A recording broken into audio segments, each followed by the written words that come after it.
Why is it that so many men really hate it when women have opinions? Or why is it that anytime a woman voices her opinion on a subject matter, and it is even the tiniest bit assertive in any way, shape, or form, she's automatically assumed to be combative? It's important to know that a lot of men, even if they don't necessarily acknowledge it, view or at least act as though they view women as second class citizens. This is very evident in the amount of men who say that they're pro choice but will still vote for Republican politicians. And I've met a lot of men like that. Quite a few of you exist, and it really bothers me that you guys think that you're good people at the end of the day. But I digress. I have to understand that people like Jordan Peterson, Andrew Tate, Fresh and Fit, and other members of the manosphere did not get famous because the left has left men behind and masculinity as a whole. No, these people, regardless of how many broken loser men agree with the bullcrap that they say, got famous because they said things like tying men's issues and problems to women and their liberation. Which is why so much of their content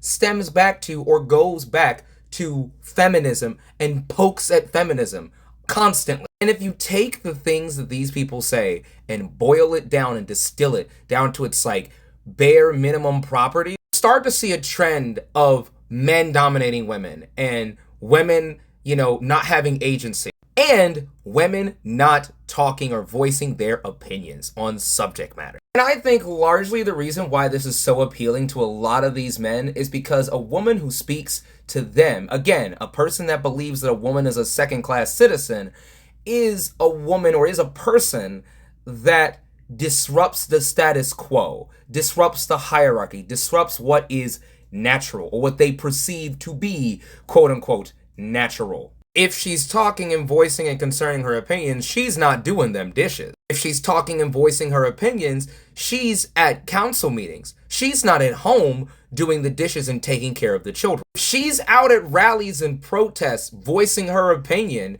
then she is not at home making sure the house is clean for when I get home from working in the sweatshop. She is voicing her opinions about the world that she really should not know anything about, because women are such delicate creatures that don't know anything about the outside world and how it really works, because this is a man's world built by men, run by men for, and she is not a good barefoot and pregnant housewife. If I allow her to voice her opinions and I take those opinions seriously and I actually take them into consideration, then she's going to start thinking that they're valid opinions. And if she starts having opinions that challenge the status quo, well, there goes my half-decent sweet life as a man. See, a lot of men want to go back to that kind of stuff. They want to go back to the times where they could oppress women. What better way to start that than by telling women that they don't know what they're talking about and that their ideas are null and void? Is it weird of me to think this?